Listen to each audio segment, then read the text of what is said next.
Le ciel au-dessus de Terra n'était plus en feu, mais il n'était pas encore calme. La fumée s'enroulait dans le vide comme le dernier souffle d'un dieu. Le berceau de l'humanité, sacré et meurtri, tournait lentement en silence.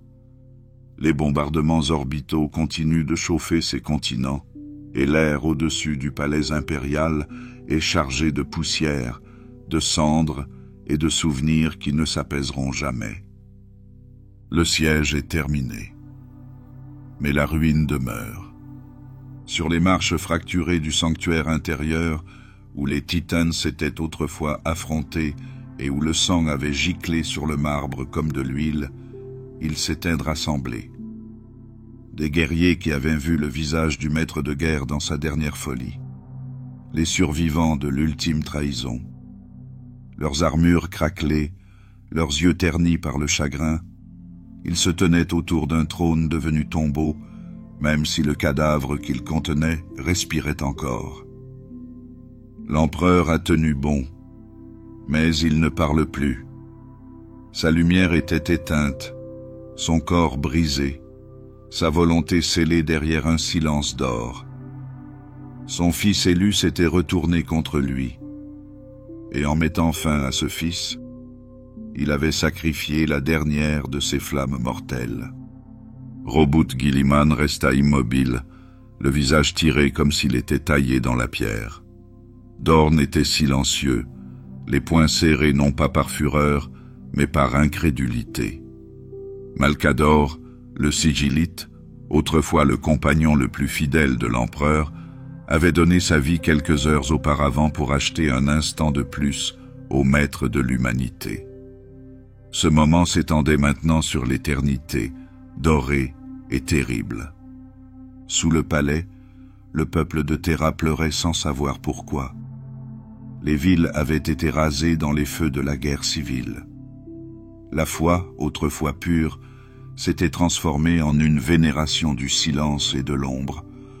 1 million de prières s'élevaient de la surface, sans réponse, non pas parce que l'empereur n'entendait pas, mais parce qu'il ne pouvait plus répondre. Dans les décombres du sanctuaire, des fragments de l'armure du maître de guerre avaient été emportés dans le vide. Son corps, réduit à néant par la dernière frappe de l'empereur, n'avait pas laissé de sépulture. Horus avait conduit la moitié de l'impérium à la folie, et maintenant, il n'était plus rien, pas même une ombre, juste le fantôme d'un nom, prononcé avec crainte derrière des portes closes. Mais la guerre n'était pas terminée. Elle s'était simplement déplacée. À travers les étoiles, les restes des légions traîtresses se sont retirés dans l'espace maudit, entraînant avec eux des cauchemars. L'œil de la terreur bâillait, une plaie dans la réalité qui palpitait de malice. La tempête de l'hérésie avait ouvert la galaxie, et même si le tonnerre s'était estompé, ses échos demeuraient. Les signaux de la flotte arrivaient au compte-gouttes, brisés et mélangés. Des planètes gisaient en silence, leurs gouverneurs tués ou corrompus. Certains mondes étaient tombés de leur plein gré. D'autres avaient été réduits à l'état de ruine. Les cartes de l'impérium, autrefois fières et ordonnées, étaient désormais criblées de trous, de vides et d'étoiles mortes. Le nettoyage n'avait pas encore commencé, mais elle s'annonçait. Mais c'est d'abord le calme qui s'installe. Une pause s'étendit sur les étoiles, non pas de paix, mais d'incrédulité. Les défenseurs de Terra ne pouvaient pas se réjouir. Ils avaient gagné, mais ce qui restait n'était pas une victoire. Mais ce qui restait n'était pas la victoire, mais la survie. Et même cela semblait amer. Parmi les bannières et les hommes brisés, une question s'est posée, inexprimée, mais pressante. Que reste-t-il de l'impérium? La grande croisade, cet âge d'or de l'expansion et de l'unité, s'est éteinte sur le sol de la salle du trône. À sa place, quelque chose de plus froid, de plus lourd, Un impérium accablé par le deuil, façonné désormais par la nécessité et non par l'espoir. La nuit s'est installée sur les étoiles, non pas comme l'obscurité, mais comme l'absence. Absence de père, des frères, du rêve pour lequel ils avaient jadis marché, forgé dans des laboratoires génétiques et scellé dans des serments. Et pourtant, des feux brûlaient encore. Des vaisseaux de guerre attendent toujours en orbite. Les ordres sont toujours donnés. Guilliman ne laisserait pas la galaxie sombrer dans la ruine. Pas tant qu'il resterait du souffle. Pas tant qu'il y aurait des traîtres à trouver, des mondes à purger, et la justice, si on peut encore l'appeler ainsi, à rendre. Le nettoyage n'était pas une vengeance, c'était une purification. Et cela ne commencera pas par la fureur, mais par le silence de fer qui suivra le dernier souffle de l'empereur. Les flammes sur Terra avaient commencé à s'éteindre, mais les braises jetées par la trahison dérivaient bien au-delà de ces cieux. Alors même que le silence tombait sur le monde du trône, le vide hurlait ailleurs. À travers les étoiles, les légions traîtresses ne périrent pas avec leur maître de guerre. Elles disparurent, dispersées comme des cendres dans une tempête, emportées par les courants de la distorsion, voilées par la tempête et la tromperie. Les signaux s'allumaient et disparaissaient dans l'obscurité. Des échos vox, déformés et maudits, décrivaient des bandes de guerriers se faufilant à travers les limites de la réalité. Des flottes entières disparurent à leur poursuite sans qu'on n'en entende plus jamais parler. Les tempêtes warp s'épaissirent comme des caillots dans les artères de la galaxie, coupant des secteurs entiers, protégeant la retraite de ceux qui s'étaient damnés. Ils n'ont pas été mis en déroute. Ils n'étaient pas brisés. Ils étaient en train de devenir quelque chose d'autre. Au cœur de l'Impérium, Roboute Guilliman se heurte au désespoir. L'empire de son père était fracturé, les légions étaient épuisées, les lignes de ravitaillement brisées et les structures de commandement déformées par des pertes soudaines.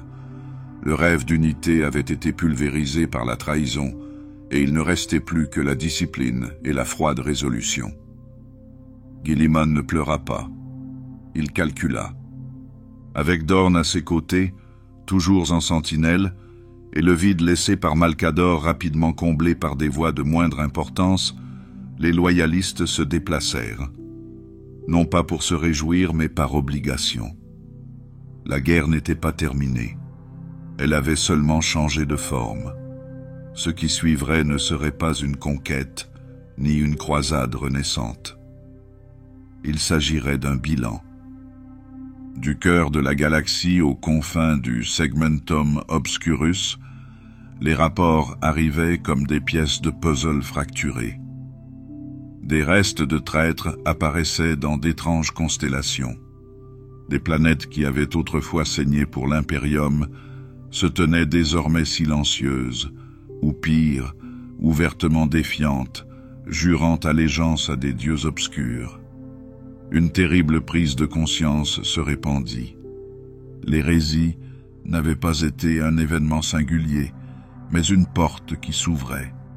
Ce qui se trouvait au-delà était inconnu. Les guerriers de l'Impérium n'ont pas hésité.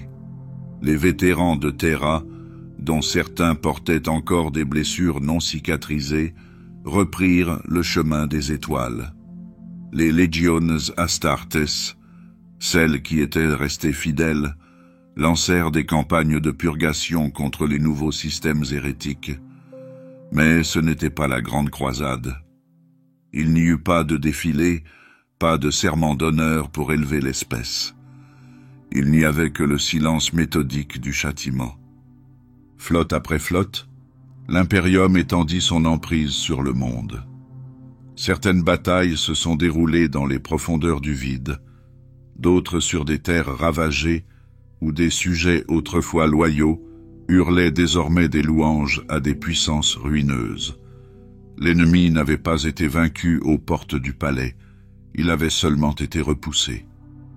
Et dans l'ombre, il s'adaptait. La nouvelle parvint à Terra des prêches continus de Lorgar, désormais murmurés depuis des cathédrales forgées par des démons. Dangron, aperçu dans le vide au-dessus de Cyrène, entouré d'un halo rouge de meurtre, du retour de Mortarion dans un monde empoisonné à son image. La guerre n'était plus linéaire. C'était une marée d'incursions, d'infections idéologiques, d'horreurs déguisées en salut. Dans les rangs des fidèles, l'épuisement couve. Les soldats qui ont défendu le berceau de l'humanité ont maintenant reçu l'ordre de le reconquérir monde par monde. Il n'y avait pas de fin en vue. Les ordres de Guilliman maintenaient l'impérium uni avec de l'encre et de l'acier.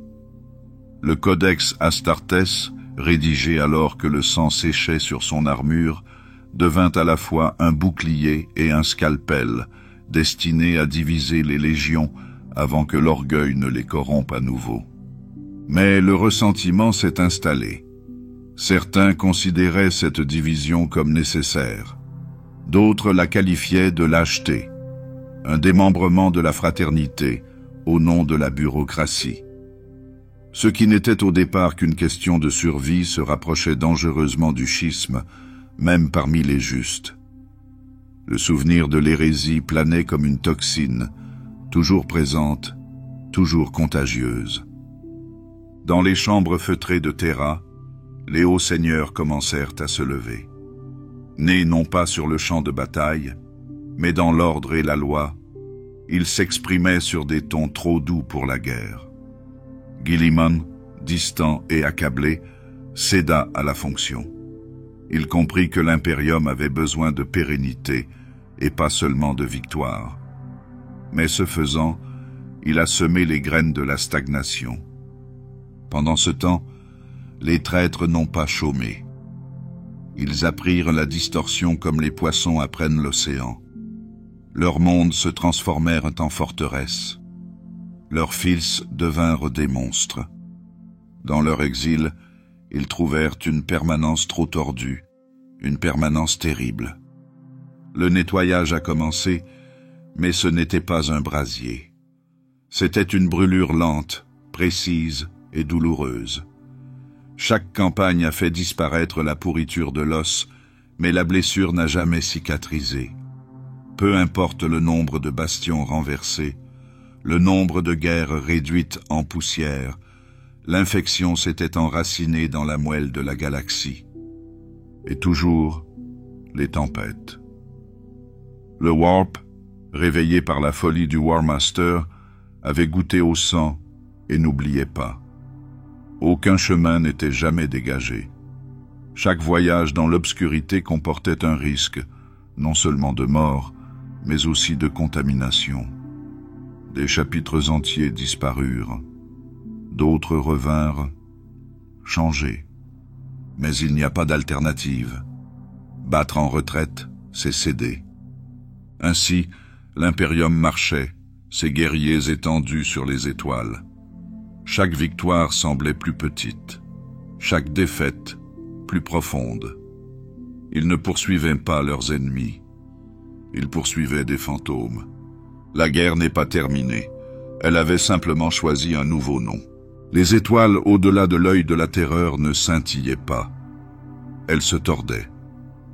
Pour ceux qui l'observaient de loin, l'œil apparaissait comme une meurtrissure cosmique, pulsant doucement à la limite de la perception. Mais à l'intérieur, la réalité se repliait sur elle-même. Les lois qui régissaient le temps et la forme vacillaient. Et dans ce démembrement, les légions traîtresses s'enfuirent, non pas brisées, mais en devenir. Ils n'ont pas été accueillis par la chaîne, ils ont été consommés. L'œil n'offre pas de refuge. Il se tordait, se reflétait, se moquait. Les fils de l'empereur qui avaient retourné leur lame contre lui ne trouvèrent pas la paix dans leur rébellion. Au contraire, ils ont été refaits.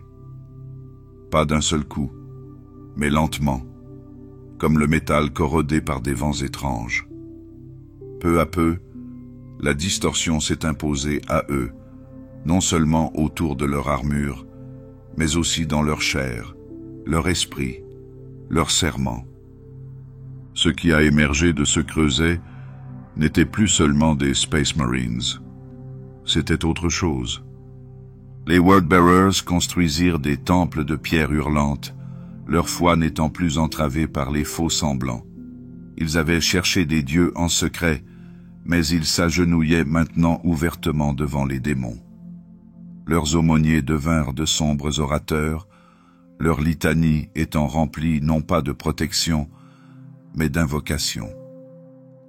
Les mangeurs de monde ont arraché les restes de discipline.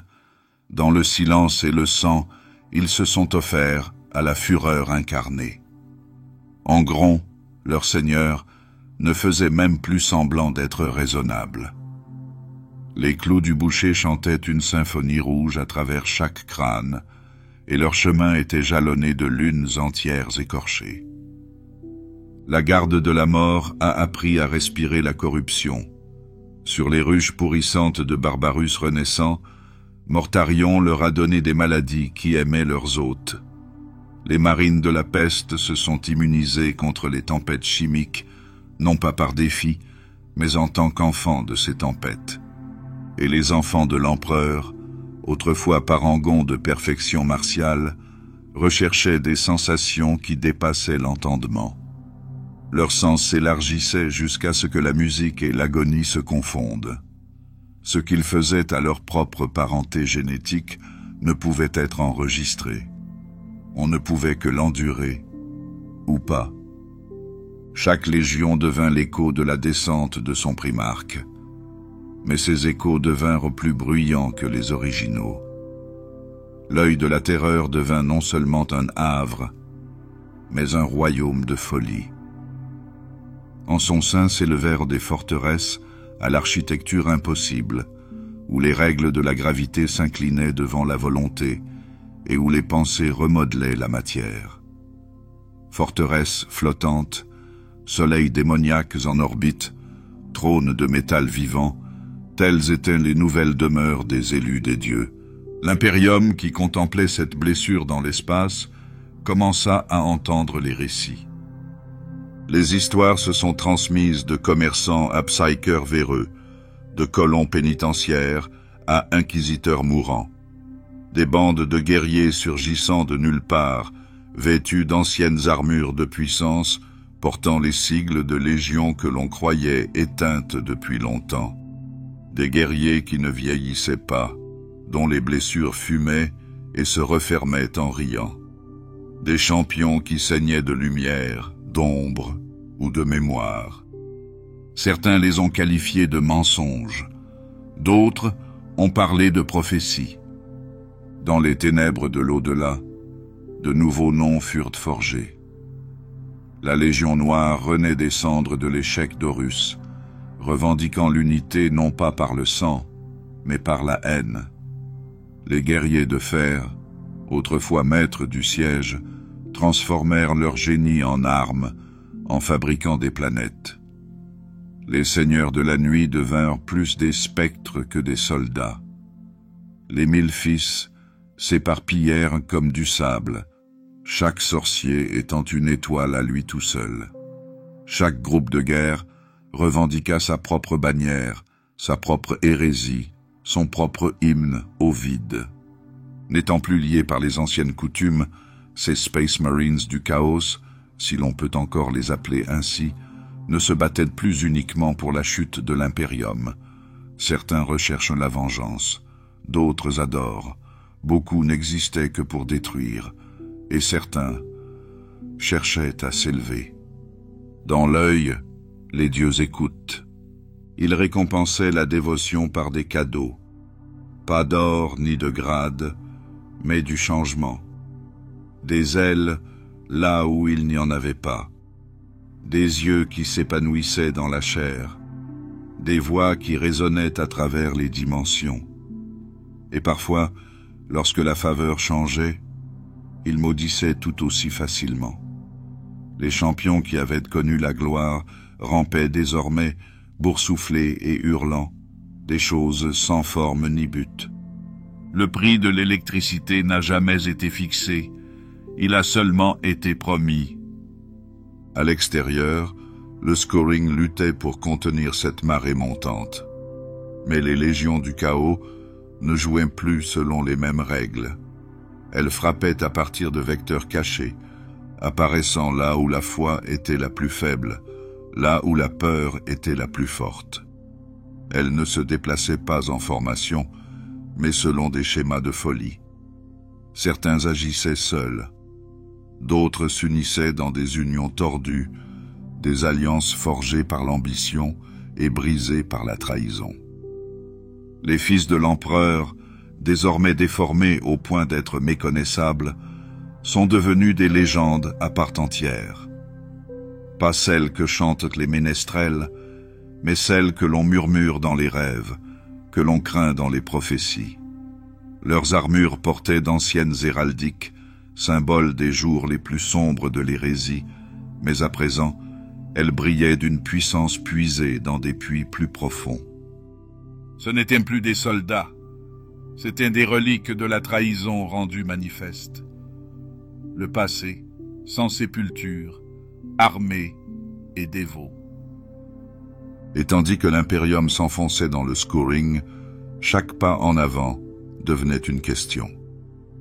Nettoyait-il la galaxie ou s'enfonçait-il un peu plus dans la tempête? Ils ne sont pas venus comme des sauveurs, mais comme le silence enveloppé d'une armure.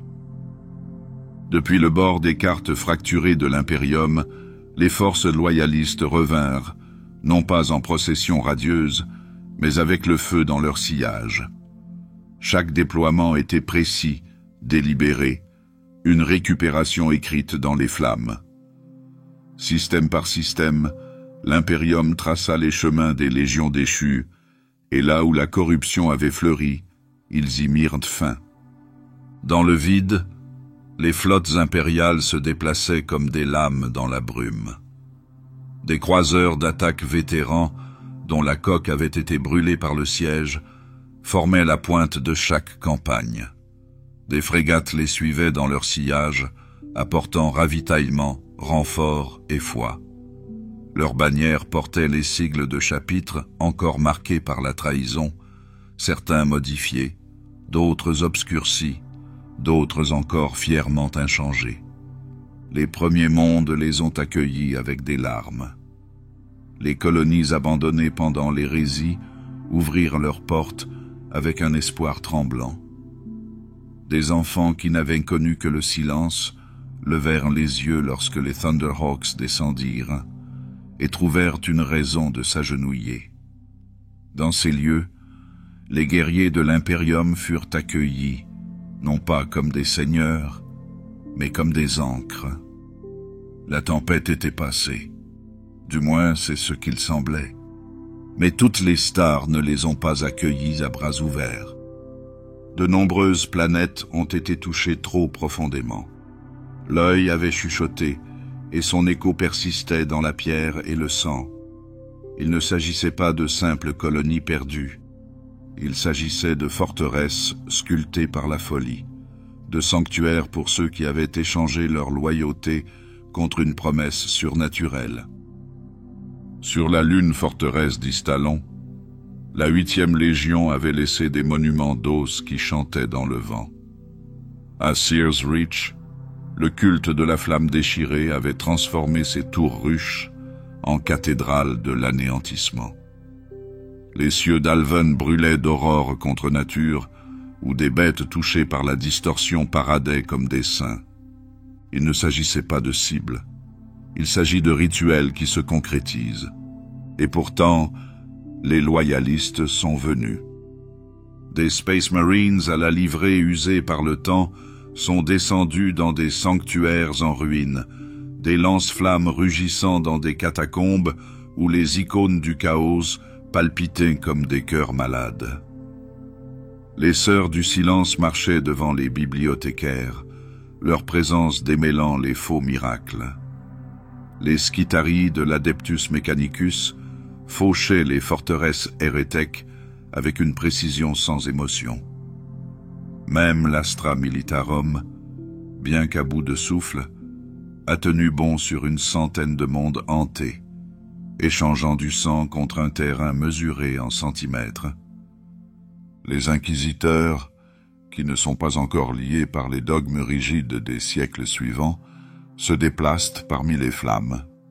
Certains observaient, d'autres jugeaient, d'autres déclarèrent l'exterminatus, nettoyant des planètes entières dans des tempêtes de feu orbitales pour empêcher toute nouvelle contagion. Il y eut des victoires, mais elles eurent un coût. Pour chaque forteresse reconquise, quelque chose a changé au sein de l'Imperium. L'espoir avait guidé la grande croisade. Aujourd'hui, le doute assombrit chaque pas en avant. Le fait de savoir que des systèmes entiers avaient accueilli le chaos de leur plein gré atténuait le goût de la libération. Un nouveau type de doctrine s'est insinué, remplaçant la confiance par la suspicion, l'enquête par l'accusation. Cela n'a pas été crié du haut des chairs. Pas encore. Mais elle a traversé les rangs du commandement comme une gelée. Ceux qui ont accueilli l'Imperium trop rapidement ont été remis en question. Ceux qui hésitaient étaient condamnés. Dans leur désir de sauver l'Imperium, ces champions commencèrent à le transformer en quelque chose de plus froid. La foi, elle aussi, a commencé à changer. L'empereur blessé et silencieux est devenu quelque chose de lointain, moins un homme, plus un mythe. Des sanctuaires ont été érigés sur les mondes nouvellement libérés, non pas pour célébrer la stratégie ou la bravoure, mais pour pleurer son sacrifice. Les images de l'empereur ne représentent plus un guerrier, mais un dieu rayonnant et douloureux.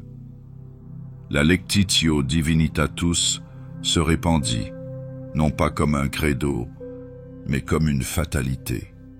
L'incendie des étoiles hérétiques a ouvert la voie à cette évolution. Sur chaque monde qu'ils ont reconquis, les loyalistes ont détruit non seulement l'ennemi, mais aussi la mémoire de ce qui avait été. Les bibliothécaires ont effacé les histoires. Les ecclésiastiques réécrivent les prières. Les statues furent abattues, reconstruites ou refaites. L'Imperium ne se contentait pas de récupérer des territoires. Il purifiait son image, cautérisait son passé. Certains l'ont remarqué, certains ont pleuré, mais la plupart ont suivi. L'épuration est devenue plus qu'une guerre, c'est devenu une philosophie. Pourtant, toutes les batailles n'ont pas été gagnées par la lame ou le feu. Dans les cendres des villes gouvernées par les démons, des survivants ont émergé, changé, mais pas perdus. Certains ont été brûlés par la peur. D'autres furent ramenés au bercail, étudiés, endoctrinés, jugés.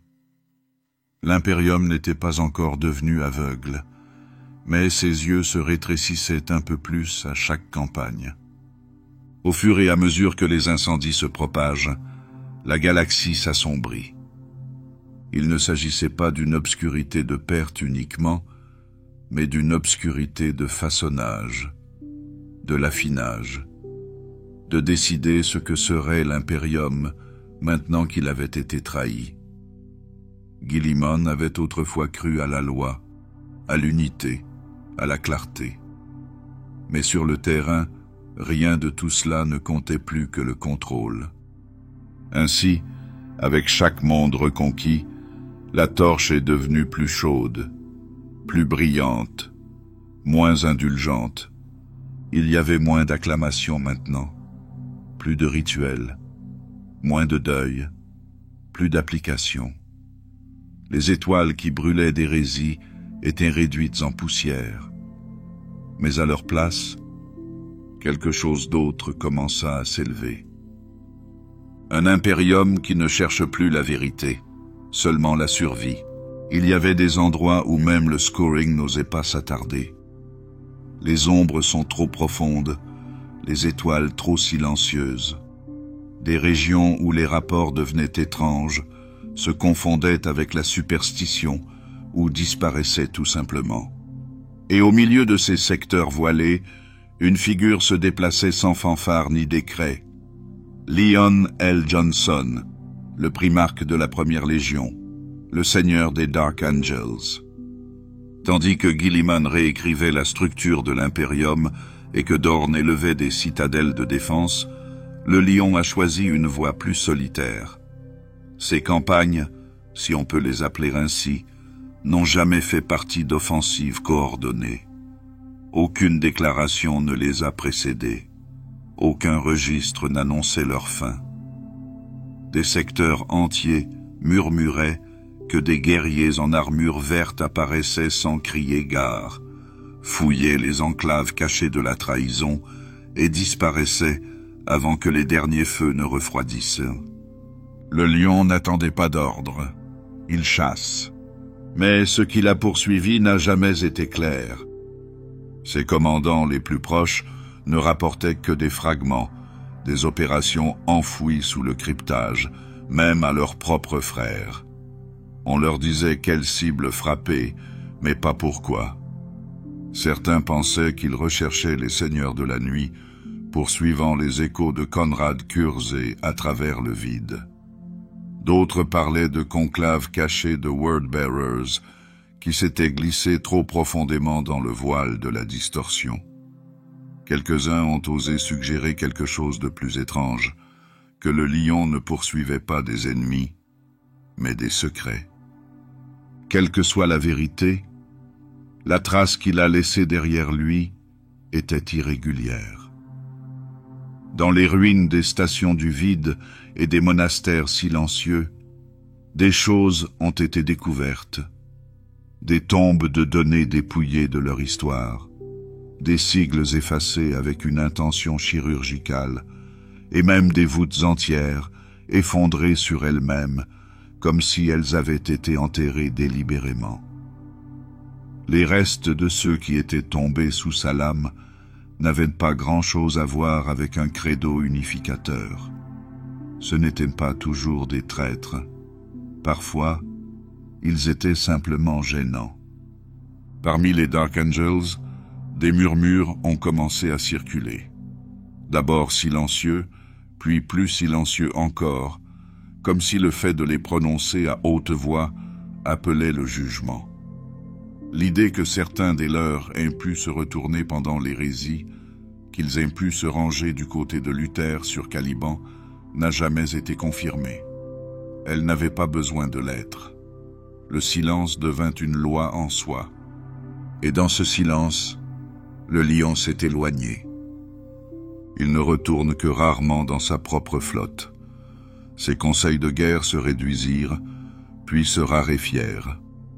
Finalement, il voyagea seul, ou avec une escorte si élitiste qu'elle aurait pu être de l'ombre. Des campagnes entières furent lancées en son nom, mais personne ne connaissait sa voix. Les rapports filtraient vers Terra, à moitié complets et toujours avec des jours de retard. Même Guilliman, méthodique et patient, s'interrogea sur l'absence de son frère. La galaxie a chuchoté, qu'il était tombé, qu'il avait découvert quelque chose qu'il ne pouvait pas affronter, qu'il cherchait à se repentir, qu'il chassait les déchus, qu'il était devenu l'un d'entre eux. La vérité, comme toujours, porte de nombreux masques. La dernière observation confirmée du lion a eu lieu à la limite de l'étendue de Tramas, où son vaisseau amiral est entré dans le champ de débris d'une ancienne catacombe Xénos. Aucune transmission n'a suivi. Aucune balise n'a été activée. Le vaisseau a été retrouvé plus tard, à la dérive, sans aucun signe du primarque à bord. Il n'a pas été détruit, pas endommagé, simplement vide. Sa disparition n'a pas suscité d'inquiétude. Elle s'est plutôt installée comme un brouillard. Les Dark Angels poursuivirent le nettoyage, leurs opérations étant propres, efficaces et profondément insulaires. Ils ne demandaient aucune aide et n'en offraient guère en retour. Ce qui passait entre eux et l'Imperium au sens large n'était que des résultats, des systèmes libérés, des forteresses nettoyées, dossiers modifiés. L'absence du lion est devenue une habitude, puis une tradition, un espace dans l'âme du chapitre. Ils ne l'ont pas pleuré, ils ne l'ont pas cherché, ils ont simplement attendu, sans jamais dire pourquoi. Au cours des siècles suivants, on a signalé la présence d'étranges silhouettes marchant parmi les ruines brisées, grandes, masquées, le visage caché derrière des masques en forme de statues angéliques. Elles ne parlaient jamais. Elles ne laissaient aucune trace. Seul le sentiment persistant et pesant que quelque chose de sacré était passé à proximité, ou quelque chose de dangereux. Certains parmi les impardonnés murmuraient que leur primarque vivait encore, qu'il veillait depuis l'au-delà, gardant un œil sur la fin des temps. D'autres affirmaient qu'il sommeillait, enfermé dans une stase, jusqu'à ce que la galaxie l'appelle à nouveau. Mais peu osaient demander pourquoi il était parti, ou ce qu'il pourrait ramener avec lui à son retour. C'est ainsi que commença le véritable mystère des anges déchus. Un schisme qui n'est pas inscrit dans les histoires officielles, mais qui est gravé dans les actions de ceux qui sont restés. Les Dark Angels sont devenus les gardiens d'une vérité trop fragile pour être examinée. Ils l'ont portée en silence, ont forgé la fraternité dans le secret et ont transformé la foi en pénitence. Le lion n'est plus là, mais il ne les a pas abandonnés. Non, il leur a donné un fardeau, un projet qui ne s'arrêterait pas avec la dispersion, une qui survivrait aux guerres, une qui ne sera peut-être jamais prononcée à voix haute. Et quelque part dans le noir entre les étoiles, la chasse continue. Dans le sillage de la trahison, là où un frère avait tué son frère et où des secteurs entiers gisaient dans le silence et la ruine, un défi a été lancé, non pas de conquête, mais de conviction. Sur un monde meurtri par la guerre et désormais perdu de vue, deux titans au sang ancien s'affrontèrent, non pas pour la gloire, non pas pour la vengeance, mais pour le droit d'avoir raison. Rogal Dorn, prétorien de Terra, ne marchait pas avec le feu, mais avec la volonté. Sa colère était silencieuse, sa fureur avait la forme de la pierre. Il ne rugissait pas, il a enduré. Et lorsqu'il apprit l'existence de la forteresse de Perturabo, un bastion impossible de fer, de mathématiques et de mépris, il n'hésita pas. Il alla la démolir, non par la ruse, mais par la vérité. C'était un piège. Le primarque des guerriers de fer, toujours architecte de l'anéantissement, l'avait bien préparé. La forteresse n'était pas une simple redoute, c'était un labyrinthe conçu pour briser l'orgueil. Les couloirs se rétrécissaient et se tordaient sur eux-mêmes. Les zones d'abattage se chevauchaient avec la précision d'une machine. Les emplacements cachés tournaient avec des algorithmes qui défiaient l'anticipation des mortels. Ce n'était pas la guerre. C'était de l'architecture avec du meurtre dans les os. Mais Dorn n'a pas faibli. Il avait construit des forteresses pour défendre Terra. Maintenant, il allait en briser une en guise de représailles. La bataille qui s'ensuivit est évoquée par les vétérans comme quelque chose de plus qu'un combat. Ce fut un creuset de douleur qui s'étendit sur des jours qui se confondirent, un siège non seulement d'acier, mais aussi d'identité. Les Imperial Fists, fiers et inflexibles, avancent dans le labyrinthe, non pas avec un zèle inconsidéré, mais avec un but sinistre. Pour chaque mètre gagné, une centaine de vies étaient dépensées. Pour chaque barricade franchie, une douzaine d'autres se dressaient derrière elle. Les guerriers de fer ne se moquaient pas de leurs semblables. Ils se contentaient de regarder les fils de Dorn saigner. Chaque mur était un message. Chaque zone tuée était une leçon. L'orgueil, disaient les murs, l'orgueil est une faiblesse. Mais la fierté était aussi un carburant. Dorn menait la danse, l'armure d'or ternie par la cendre. Il portait des blessures qu'il refusait de ressentir, donnant des ordres en silence, se frayant un chemin à travers les pièges tendus par un frère qui le connaissait trop bien. Perturabo n'avait pas simplement construit une forteresse. Il avait construit un miroir qui reflétait tous les défauts que les Imperial Fists refusaient de voir. Et ils ont continué à se battre.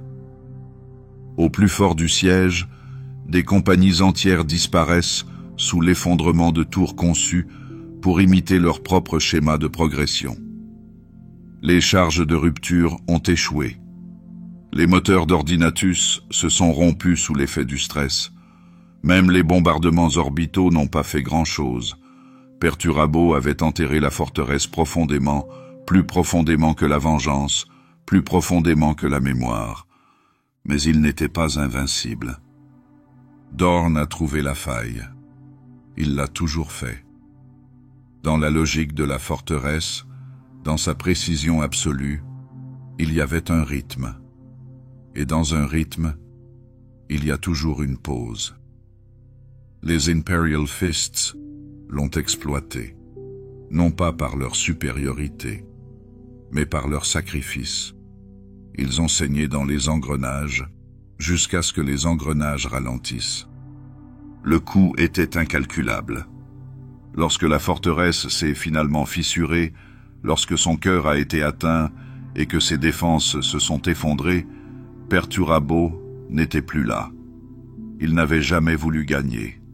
Il voulait seulement prouver quelque chose, que l'ordre pouvait être une prison, que la force, seule, était une cage, que Dorn, malgré tout son courage, pouvait être brisé.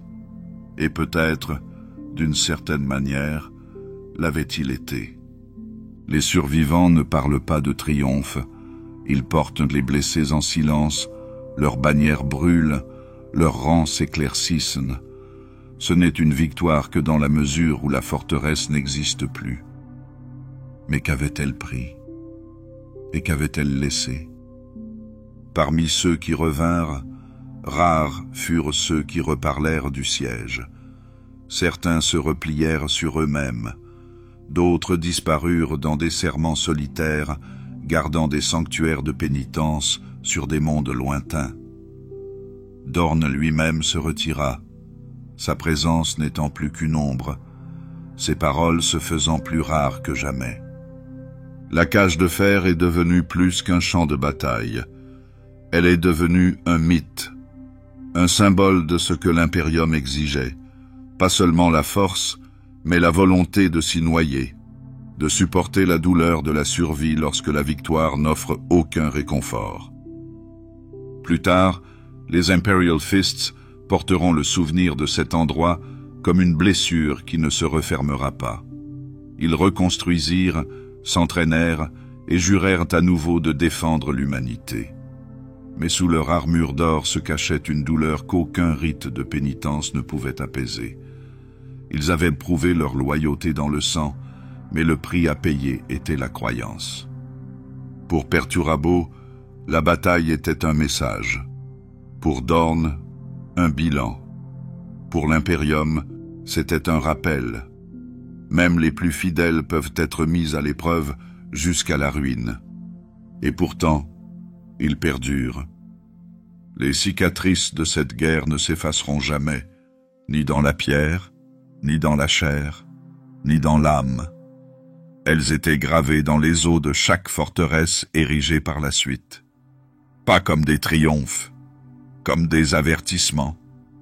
La cage s'était brisée, mais ses barreaux demeuraient invisibles, dans chaque guerrier qui s'en éloignait. Dans le sillage de la dévastation, Guilliman cherchait l'ordre, non pas pour dominer, mais pour empêcher l'effondrement. L'hérésie avait donné une leçon trop amère. Des légions autrefois puissantes s'étaient repliées sur elles-mêmes, corrompues par un orgueil incontrôlé et une unité fragilisée par l'ambition. C'est ainsi que le primarque d'Ultramar, architecte de la civilisation au milieu des ruines, proposa un projet, le Codex Astartes. Il ne s'agissait pas seulement d'un traité de tactique. Il s'agissait d'une restructuration de la foi, une séparation des pouvoirs, un projet non pas de conquête, mais d'endiguement. Sous l'effet de ces lois, les légions Astartes se fractureraient. Un seul chapitre ne détiendrait plus la puissance d'un millier de mondes. Aucune main ne manierait une lame capable de couper la galaxie en deux. Au lieu de cela, chaque légion se diviserait encore plus petit, autonome, spécialisé, loyaux non pas à un primarque, mais à un objectif. Pour Guilliman, c'était une nécessité. Pour d'autres, il s'agit d'une reddition. Rogal Dorn, tout juste sorti de l'agonie de la cage de fer, ne voyait pas dans cette proposition une sécurité, mais un démembrement. Il avait tenu les murs de Terra contre les traîtres. Il avait saigné pour l'unité. Couper ce qui restait, n'était-ce pas achever ce qu'Horus avait commencé? Il n'a pas crié.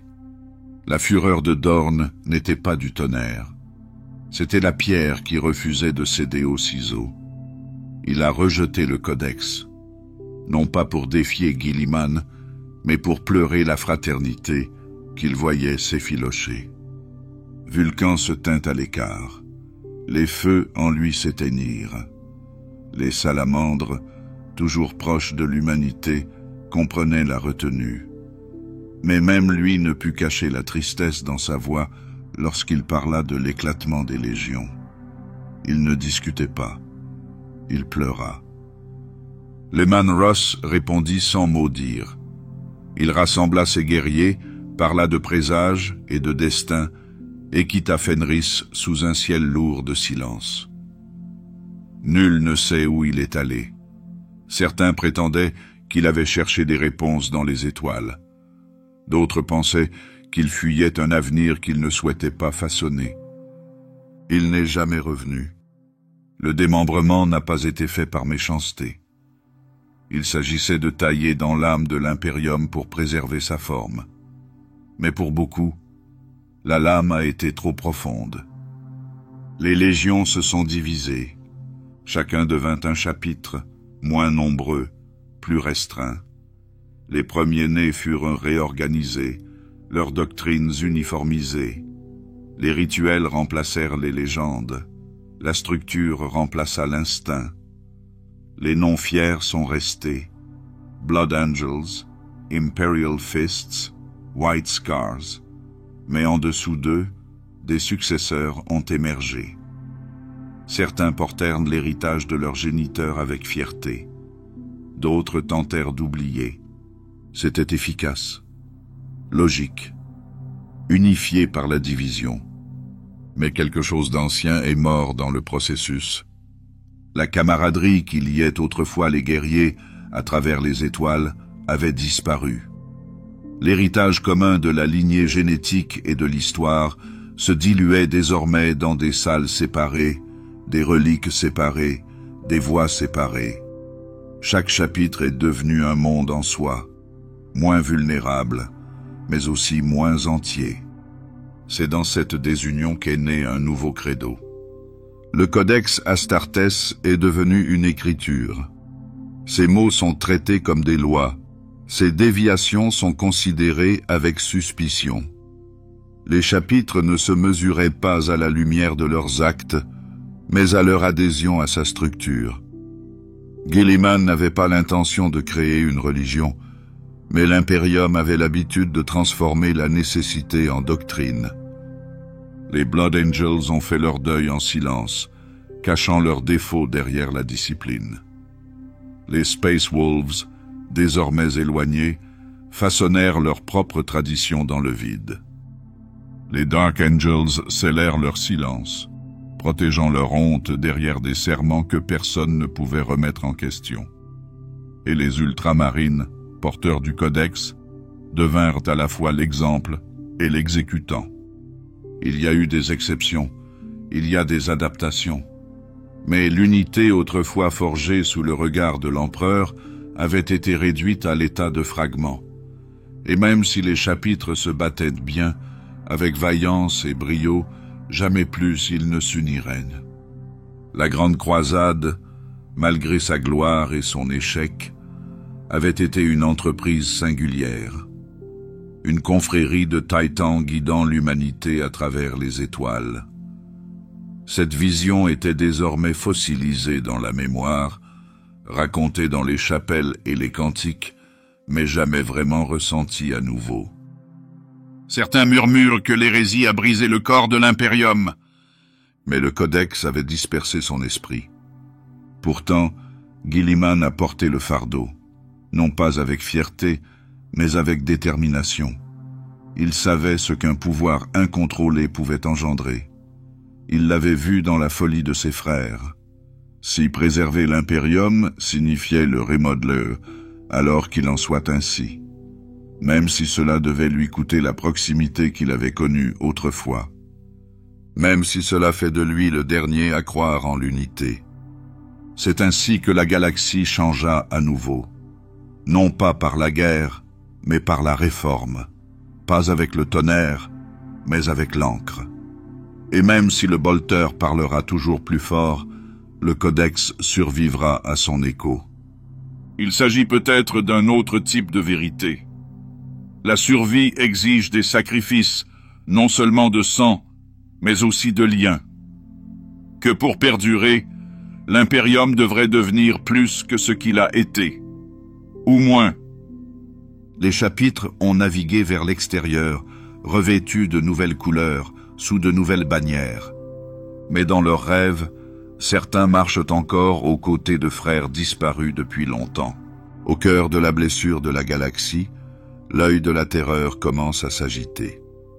Ce qui n'avait été qu'une cicatrice, une rupture hémorragique où la réalité s'effondrait vers l'intérieur, pulsait désormais avec rythme, comme si quelque chose derrière elle s'était mis à respirer. Les marées de la distorsion se déplaçaient sans avertissement. Les étoiles disparaissaient sans raison. Les astropathes hurlaient en silence, leurs esprits transpercés non pas par le bruit, mais par la compréhension. Quelque chose dans l'œil se souvenait. Et il avait faim. Dans des secteurs éloignés, des signes d'irréalité ont pris racine. Des planètes que l'on croyait reconquises ont de nouveau sombré dans l'agitation. Des temples longtemps démolis s'élevèrent à nouveau, reconstruits non pas par des mains, mais par la volonté. Les signes étaient d'abord subtils, un scintillement dans les champs de Djelar, un murmure pendant la communion, des icônes réarrangées non pas par des saboteurs, mais par des forces invisibles. Puis vinrent les cieux ensanglantés. Les démons sont revenus, pas en vagues, mais en fractures, déchirant la peau de l'espace à des endroits déjà fragiles. Sur Janus Prime, les rivières bouillaient de rire. Sur Vaxholt, le temps se fracturait et se reconstruisait en une boucle de terreur. Il ne s'agissait pas d'armée, il s'agissait d'avertissement. Des sondes envoyées non pas pour conquérir, mais pour rappeler à l'Imperium qu'il n'avait pas enterré ses ennemis. Il avait seulement enterré la vérité. Et à l'orée de ces manifestations, les chefs de guerre réapparurent, changés, enhardis, plus nombreux qu'ils ne l'avaient été. Les sorciers des 1000 fils rassemblaient des connaissances en éclats, reconstituant des réalités qu'il valait mieux laisser briser. Les prophètes porteurs de mots dont la langue était ancrée dans une écriture de distorsion, appelait au sacrifice en prononçant des noms qui n'étaient pas censés être prononcés. Même les cultes isolés trouvèrent une nouvelle force en parlant avec des voix qui n'étaient pas les leurs. Parmi eux se trouvait Mortarion. Il n'était plus le primarque qui avait autrefois méprisé les arcanes. Cette âme s'était consumée dans la fange qu'il avait lui-même créée. Ce qui se déplaçait à présent parmi les vaisseaux de la garde de la mort était un être de fumée et de fer, une saleté qui avait pris forme. Ce n'était plus tout à fait de la chair, pas tout à fait un esprit. Quelque chose entre les deux, un symbole de ce que le Warp offre à ceux qui se rendent et de ce qu'il exige quand ils le font. Son arrivée n'a pas été synonyme de conquête. Elle a apporté la décadence. Des secteurs entiers s'éteignirent à son passage. Les récoltes se flétrirent dans leurs semences. Les signaux Vox se transformèrent en toux et en sanglots sifflants. Sur certains mondes, l'air devint assez épais pour qu'on s'y noie. Sur d'autres, le silence devint contagieux. L'Imperium, déjà fracturé par la doctrine et la lassitude, était maintenant confronté à quelque chose qu'il ne pouvait pas comprendre, une guerre sans guerre, des champs de bataille où l'ennemi était le temps, ou la confiance, ou la vérité. Ce n'était pas l'hérésie qui renaissait, c'était son écho, déformé par la distance et rendu plus fort par l'oubli. Guilliman, qui n'a jamais cessé d'être un intendant, a dépêché des forces de grève. Les chapitres répondirent à l'appel avec ferveur. Les chevaliers gris, dont on entendait à peine parler, commencèrent à apparaître plus ouvertement, vêtus d'argent, silencieux, leur présence étant à la fois un bouclier et un présage. L'Inquisition s'anima d'un objectif renouvelé. Ses agents, autrefois observateurs, devinrent des bourreaux. Non pas des ennemis, mais des alliés considérés comme compromis. Mais ce n'était pas suffisant. Le Warp avait goûté à la fragilité de l'Imperium. Il connaissait les rythmes de sa peur. Le voile entre le réel et l'irréel s'était aminci par endroits, et maintenant les horreurs de l'autre côté n'avaient plus besoin de brèches pour être ressenties. Les rêves se gâtent. Les icônes pleuraient. Les machines refusaient de fonctionner sans raison. Il est devenu clair que l'épuration avait été une pause, pas une fin. La guerre pour la survie n'avait jamais cessé. Elle avait seulement changé de forme. L'Imperium avait espéré contenir le passé avec des murs, des édits, l'oubli. Mais le Warp n'oublie rien. Et il pardonne encore moins. Pire encore, on murmurait que l'ennemi n'avait plus besoin de légions pour agir. Que les esprits mortels, touchés par la nostalgie ou le désespoir, étaient des portes d'entrée en soi. Que l'hérésie pouvait fleurir dans la prière. Que la foi, si elle n'est pas protégée, peut devenir une arme contre son porteur. C'est ainsi que la vigilance est devenue une obsession. Les chapelles sont nettoyées chaque semaine. Les gouverneurs de planètes étaient soumis à un examen de conscience.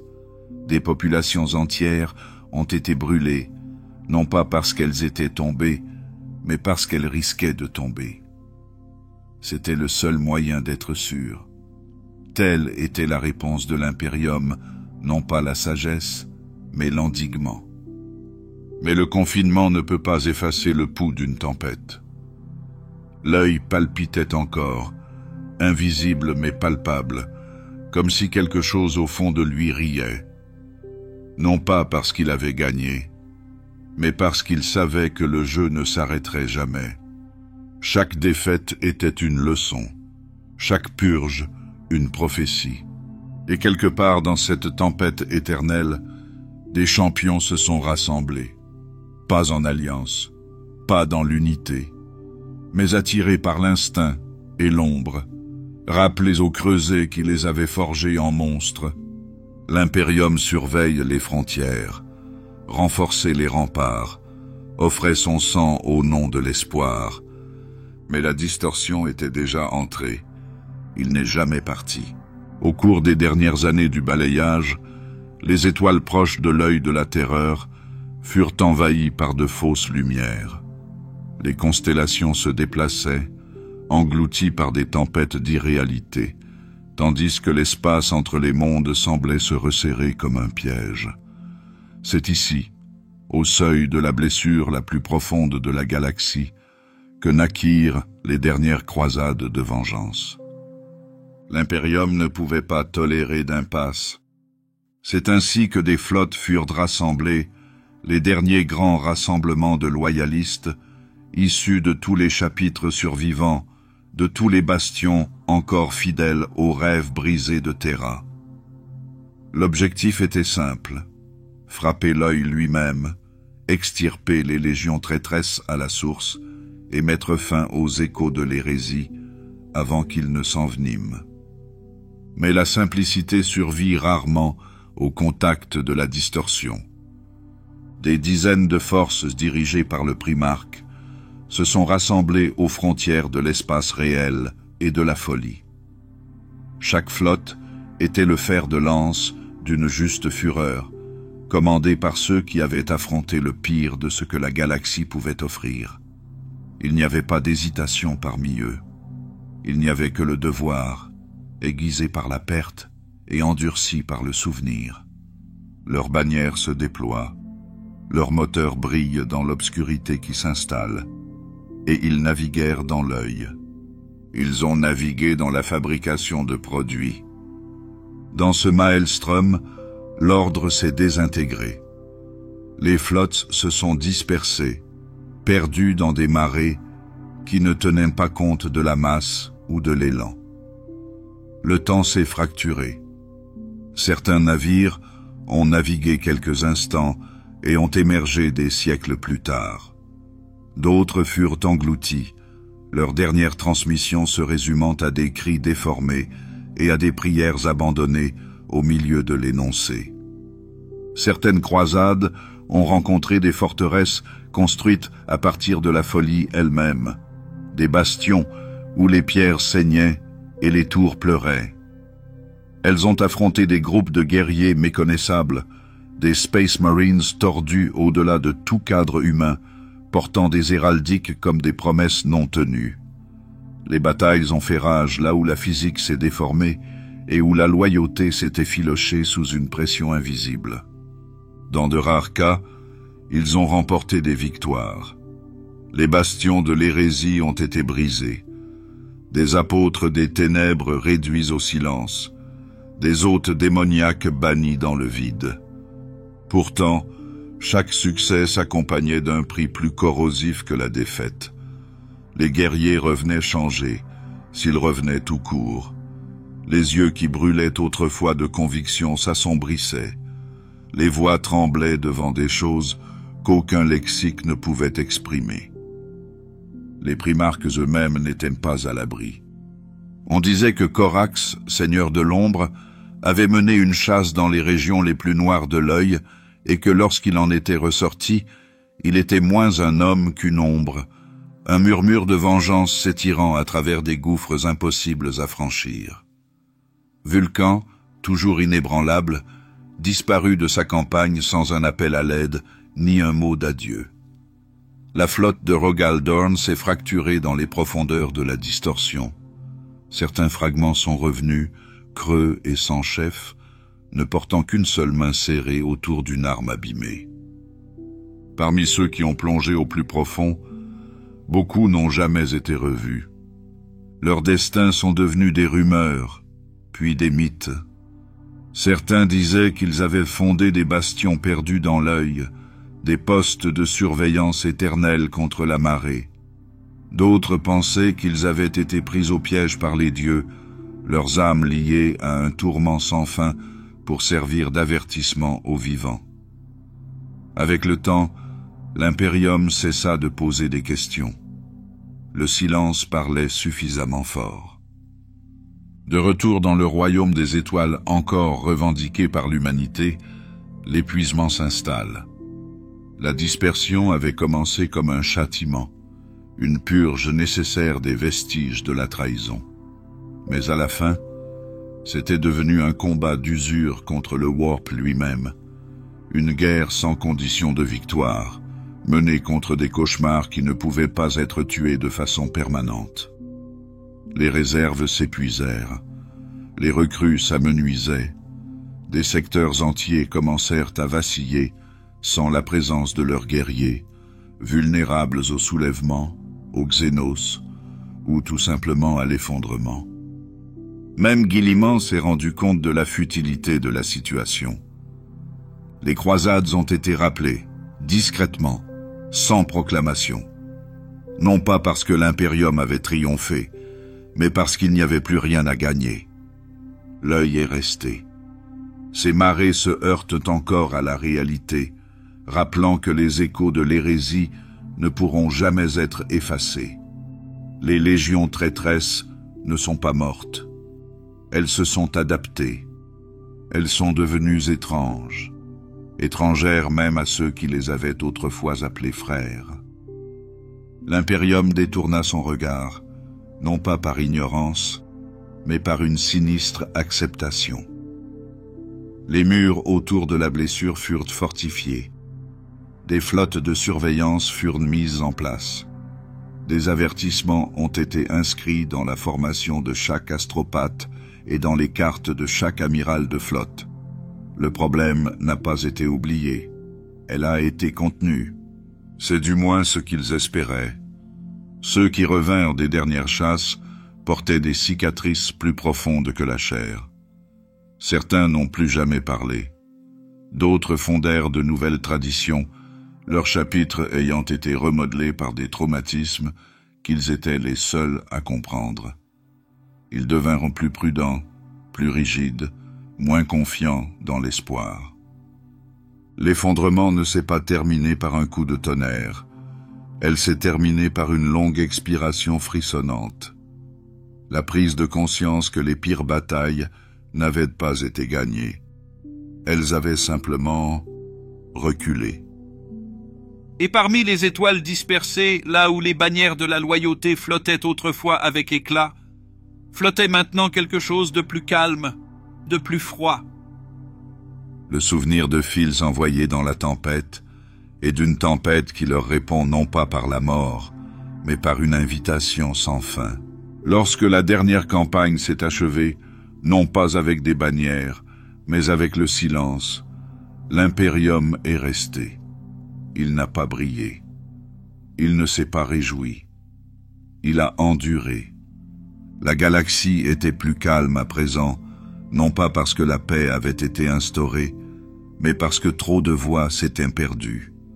Les étoiles brûlaient encore, mais leur lumière semblait plus faible, filtrée par le chagrin gravé dans chaque vaisseau qui revenait, chaque sanctuaire reconstruit, chaque trône vide. Terra était le cœur de ce royaume meurtri, mais il ne battait plus avec vitalité. Le trône était devenu un mausolée. Les rues sous les flèches brisées du palais impérial ne résonnaient plus des pas des parades, mais des processions solennelles et des prières étouffées. Les civils passaient sous les statues imposantes non pas avec admiration, mais avec les yeux baissés, comme si croiser le regard de ces géants de marbre leur rappelait à quel point ils étaient tombés bas. L'empereur a perduré, enfermé dans une stase dorée, une âme suspendue entre la lumière et l'oubli. Son silence est devenu la vérité centrale de l'Imperium. Autour de lui, la foi se calcifia. La lectitio divinitatus passa du stade de croyance chuchotée à celui de credo imposé par l'État, chaque mot gravé dans la pierre, prononcé en chœur à l'infini. Personne ne demandait ce que l'empereur avait voulu. Il demandait seulement ce qu'il aurait exigé, s'il pouvait encore parler. Mars chuchote sous les tempêtes rouges.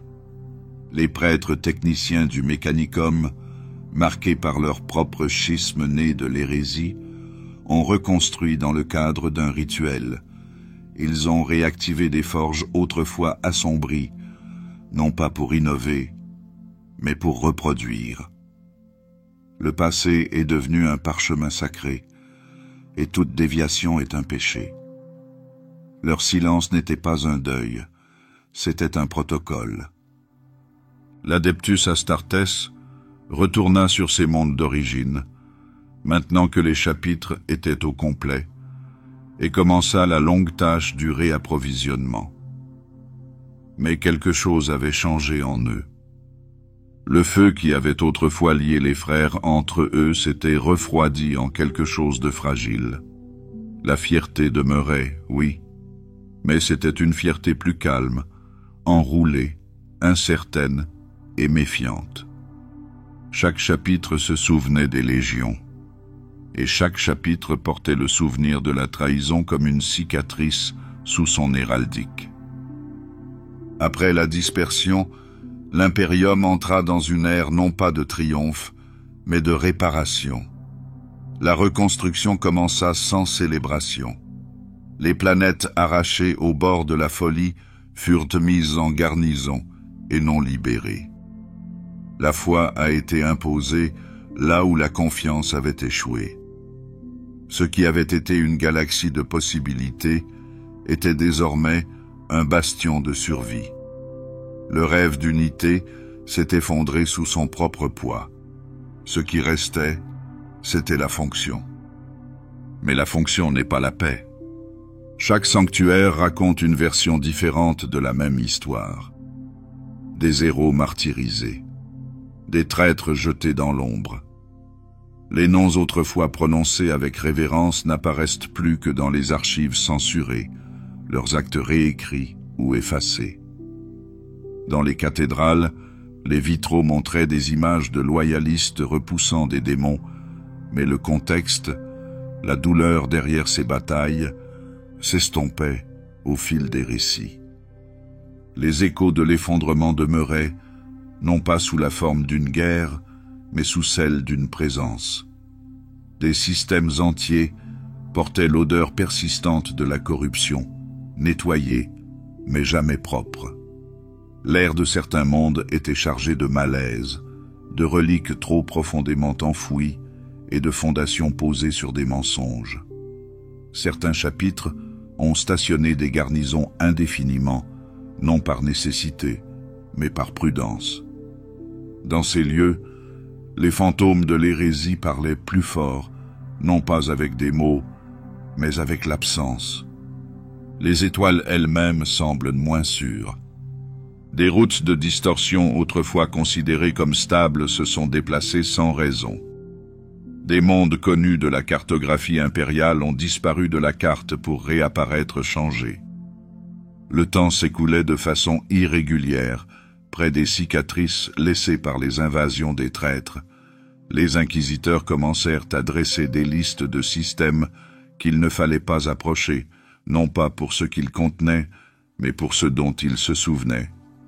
Le nouvel Imperium est vigilant. Chaque décision porte désormais l'ombre de ce qui a été perdu. Chaque montée en grade, chaque changement de doctrine, chaque moment d'indulgence était mesuré à l'aune d'une question. Cela peut-il conduire à une autre chute? Cela a rendu l'Imperium plus prudent, moins curieux. Alors que l'empereur avait mené une campagne d'illumination, l'Imperium s'est enveloppé d'une armure. Il est devenu introspectif, endurci, paranoïaque. Mais il n'est pas tombé. La dispersion, malgré tout le sang et la douleur qu'elle a engendrée, a permis de gagner du temps. Le temps de se retrancher, de s'adapter, de résister à l'obscurité qui s'installe. Ce faisant, elle a laissé en héritage non pas la victoire, mais la survie. Une leçon gravée dans 10 000 langues, chuchotée dans chaque monastère-forteresse, cachée dans chaque voûte de bibliothèque. La trahison ne meurt pas, elle attend. C'est ainsi que l'Imperium devint un empire de tombes.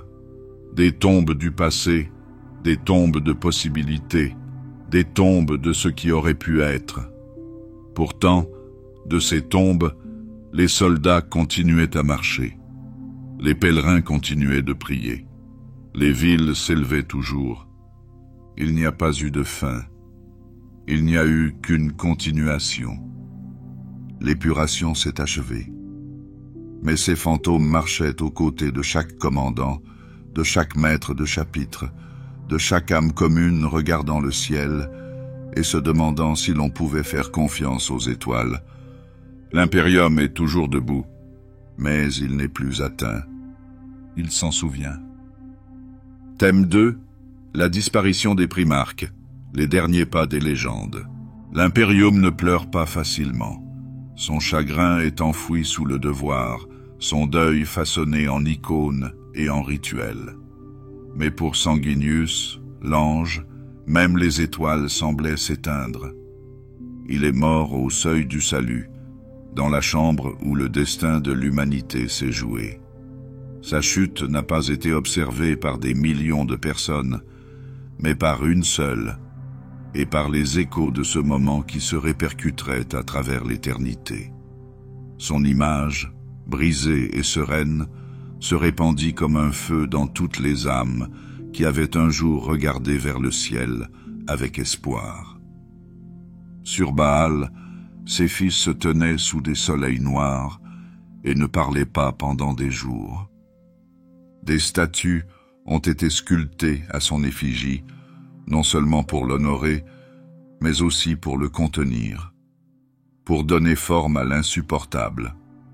L'auréole, les ailes déployées, la lame prise en plein élan, chaque monument est une prière figée. Et pourtant, aucun d'entre eux ne pouvait capturer le moment où il a choisi la mort, plutôt que le désespoir. Le grand ange était plus qu'un primarque. Il était la possibilité de la pureté. En ces temps de déception, il avait été la lumière.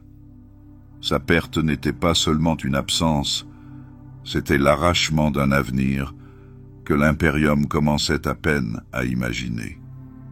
Ses fils ne se sont pas rétablis. Les Blood Angels portaient sa mémoire non pas en silence, mais dans l'agonie. Quelque chose avait été laissé derrière eux, non pas un héritage, mais un défaut.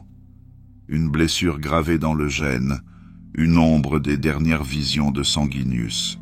Il l'appelait la rage noire. Une folie qui n'est pas née de l'ambition ou de la corruption, mais du chagrin qui a pris forme. Sa mort se répétait encore et encore dans l'esprit de ceux qui l'avaient créé, jusqu'à ce que leur emprise sur la réalité craque et qu'il devienne lui, mourant, sans fin, dans cette dernière heure. Les chapelles ne pouvaient pas contenir cette vérité. Les serments non plus. Les Blood Angels devinrent des créatures doubles, de nobles parangons d'art et de guerre, et des réceptacles hantés d'un chagrin qui ne s'estomperait jamais. Ils sculptèrent des cathédrales rouges, sang et or, chantèrent des hymnes à la beauté et à la fureur, et pourtant, derrière leur élégance, se cachait le risque constant de s'effondrer. Leur malédiction n'était pas une punition, c'est la mémoire qui refuse de dormir. Les autres chapitres les observaient avec un respect méfiant. Peu d'entre eux parlaient à voix haute de ce défaut, mais tous le connaissaient. Et bien que les Blood Angels se soient battus avec une grâce inégalée, il y avait toujours une faille qui coupait aussi bien à l'intérieur qu'à l'extérieur. Le fait qu'ils aient tenu bon témoigne de leur discipline, qu'ils soient restés loyaux, relevait du miracle. Mais le miracle leur a coûté cher. Sanguinius avait été le premier à tomber parmi les primarques loyaux. Sa mort marquait plus qu'une fin, c'était la première fracture dans la lignée divine de l'impérium. D'autres disparaîtraient, battraient en retraite ou se fondraient dans l'obscurité. Mais Sanguinius avait complètement disparu. Il n'y avait pas de retour à espérer. il n'y avait que le souvenir. C'est ainsi qu'il est devenu un mythe. Son sacrifice est devenu une légende. L'ecclésiologie le considère comme un saint parmi les saints, le martyr ailé. Des peintures le représentent bercé dans une lumière dorée, auréolé d'éclats d'étoiles, les yeux fermés dans une connaissance paisible. Dans les sermons, on parlait de lui non pas comme d'un guerrier, mais comme d'un symbole, un idéal, celui qui a vu les ténèbres en Horus et les a affrontés sans crainte. Mais derrière les vitraux et les ailes sculptées, quelque chose de plus profond s'agite. Une question, silencieuse mais tranchante. Sa mort était-elle nécessaire? L'empereur savait-il qu'il en arriverait là? Sanguinius avait-il été un sacrifice, volontaire certes, mais tout de même offert? Certains murmuraient que ses visions s'étaient étendues bien au-delà de ce dernier moment, qu'il avait vu ce que l'impérium allait devenir et qu'il avait choisi de s'arrêter là, plutôt que d'affronter ce qui allait suivre. Qu'en mourant, il avait protégé non seulement son père, mais aussi quelque chose en lui. Un choix fait dans la tragédie, mais pas dans le regret. C'est ainsi que l'impérium a porté sa mémoire, non pas comme une bannière, mais comme un fardeau. Dans chaque cathédrale, une silhouette aux ailes déployées. Dans chaque Blood Angel, une lueur de beauté vacillant au-dessus de l'abîme. Dans chaque bataille, l'espoir silencieux que les plus nobles d'entre eux n'étaient pas morts pour rien. Mais la galaxie s'assombrit, et à chaque siècle qui passe, sa lumière s'amenuise. Son nom est plus souvent invoqué, mais moins bien compris. La signification des ailes s'est estompée. Le chagrin sous la surface devint plus facile à oublier, jusqu'à ce qu'elle refasse surface, sans avertissement, dans les yeux d'un frère succombant à la rage noire, revivant une mort qui n'a jamais été la sienne. Sanguinius a-t-il été le premier à disparaître? Ou bien a-t-il été le seul à tomber vraiment?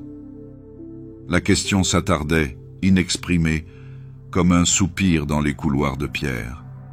Car dans un univers où les dieux peuvent ressusciter et les héros revenir du mythe, son silence restait absolu. Il n'a pas disparu. Il avait terminé. On ne l'a pas vu tomber. Il n'y a pas eu de dernier combat, pas de cris enregistrés, pas d'armure brisée laissée derrière lui pour marquer la fin. Vulcan a tout simplement disparu, et ce faisant, est devenu une énigme enveloppée de patience et de feu. De tous les fils de l'empereur, Vulcan était celui dont l'esprit était le plus brillant. Pas par colère, ni par ambition, mais par souci. Il était le marteau qui choisissait de protéger, la flamme qui réchauffait plutôt que de dévorer. Et dans une galaxie qui glissait de plus en plus vers la cruauté, cette douceur faisait de lui une anomalie. Lorsqu'il a disparu, la galaxie l'a à peine remarqué. La guerre grondait toujours. Les noms tombaient dans le mythe plus vite qu'ils ne pouvaient être gravés dans la pierre. Mais pour les salamandres, c'était une blessure qui ne s'est jamais refermée. Ils n'ont pas porté le deuil. Ils ont attendu. Les chuchotements commencèrent presque immédiatement. On parlait d'une silhouette en armure noire qui traversait les tempêtes de distorsion sans être blessée, d'un géant vêtu de plaques de jade qui tirait les mortels de la ruine et disparaissait avant qu'on puisse lui adresser des remerciements. Certains affirmaient l'avoir vu sur Armageddon, dans les profondeurs du désert de cendres. D'autres parlaient d'une forme masquée, aperçue près des ruines de Caldeira, parlant dans d'anciens dialectes avant de disparaître dans l'ombre volcanique. L'impérium est rempli d'histoires, mais celles concernant Vulcan ne se sont jamais éteintes. Elles se sont répandues, discrètement, comme la chaleur sous les charbons. Les salamandres n'y croyaient pas par désespoir, mais par certitude. Leur père avait déjà parlé de sa nature, de sa résistance, de sa régénération. Certains disaient qu'il ne pouvait pas mourir. D'autres disaient qu'il avait choisi de ne pas mourir. Il leur avait confié plus qu'une doctrine. Il leur avait donné un but forgé dans la compassion. Ce genre de flamme ne s'éteint pas. Elle couve. Et puis il y a eu les objets. 9 reliques, puissantes et étranges, chacune touchée par ses mains, des outils de guerre, de guérison, de création. Dispersés dans la galaxie, sans schéma précis, sans carte, sans guide. Leur récupération n'était pas seulement une mission, c'était une prophétie. Chaque objet trouvé chuchotait son retour. Chaque arme retrouvée ravivait la légende. Ce n'étaient pas de simples outils, ce sont des ancres. Les salamandres ont mené leurs recherches sans grande croisade ni déclaration. Ils se déplaçaient en silence à travers des secteurs oubliés, des ruines anciennes, des voûtes perdues.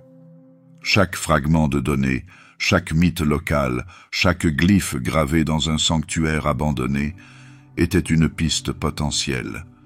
Ils cataloguaient les rumeurs comme des écritures saintes, traquant les échos plutôt que les signes. Et au fil des siècles, la croyance s'est transformée en identité.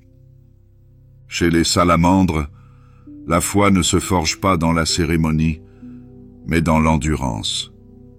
Ils ne portaient pas leur héritage avec fierté, mais avec une résilience tranquille. Quand d'autres se tournaient vers les héros du tonnerre et de la fureur, ils se tournaient vers la flamme qui ne s'est jamais éteinte. Et dans le cœur de chaque frère, il y avait une place réservée. Pas dans le chagrin, dans la préparation. Certains disent que Vulcan marche encore, qu'il fabrique quelque chose dans les profondeurs, au-delà de la distorsion, au-delà du temps lui-même, qu'il reconstruit l'impérium en secret, pièce par pièce, dans la forge silencieuse aux confins de la réalité.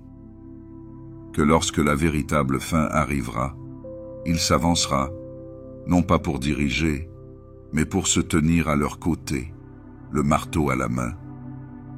D'autres pensent qu'il est mort depuis longtemps, que son absence n'est pas un mystère, mais une miséricorde, que la galaxie ne pouvait contenir un être aussi inébranlable sans le consumer dans le chagrin.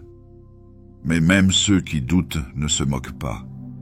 Le nom de Vulcan n'a pas le poids de la peur, mais celui de la révérence. Son héritage n'est pas constitué de tempêtes de feu ou de mondes brisés. C'est le refus de céder à la cruauté. C'est la main ferme tendue à ceux qui sont brisés. C'est la flamme qui réchauffe quand tout le reste se refroidit. C'est ainsi que ses fils attendent.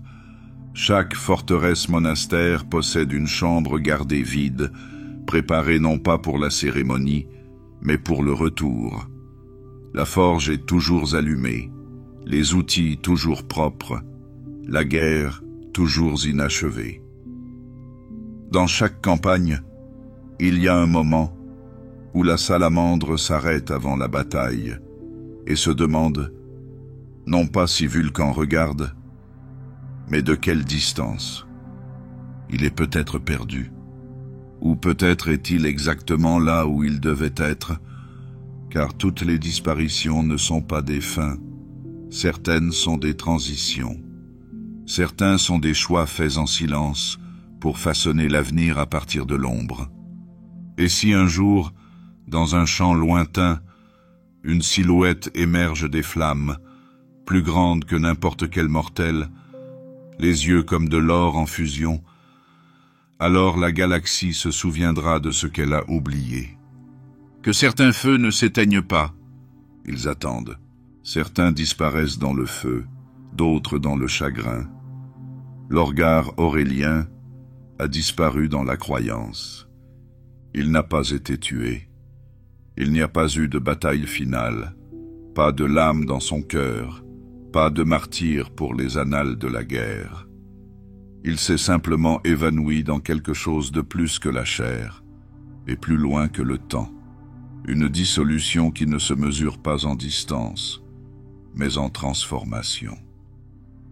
Lorgar, autrefois le plus fervent des fils de l'empereur, s'était depuis longtemps écarté du chemin du devoir. Sa chute n'avait pas été soudaine. Elle s'était produite lentement, avec précaution, comme l'encre s'infiltrant dans le parchemin, tachant chaque mot qu'il avait autrefois écrit à la louange d'un Dieu qui n'en demandait pas. Avant l'hérésie, il avait cherché la divinité là où d'autres ne trouvaient que l'ordre. Lorsque l'empereur lui refusa son culte, Lorgar se tourna vers l'extérieur, vers des forces plus anciennes, plus bruyantes et plus désireuses de répondre. Les Wordbearers avaient été les premiers à s'agenouiller. Ce faisant, ils ont ouvert la voie aux légions qui allaient suivre. Mais après que les feux de la trahison se soient éteints, après le siège, après que la fouille ait poussé les traîtres dans l'œil de la terreur, Lorgar n'a pas contesté la galaxie. Il n'a pas mené de raid et n'a pas sculpté de monuments à partir d'os. Il s'est retiré. Et puis, il s'est tu. Dans les brumes mouvantes de l'œil, où la pensée et la forme ne font pas allégeance à la réalité, il construisit non pas une forteresse, mais un sanctuaire. Quelque part, invisible, voilé par le feu de la distorsion et la prière, Lorgar commença à écouter. Pas à ses fils, pas à ses frères, aux dieux. Il avait toujours été leur héros, leur premier élu. Mais maintenant, la communion devenait consommation.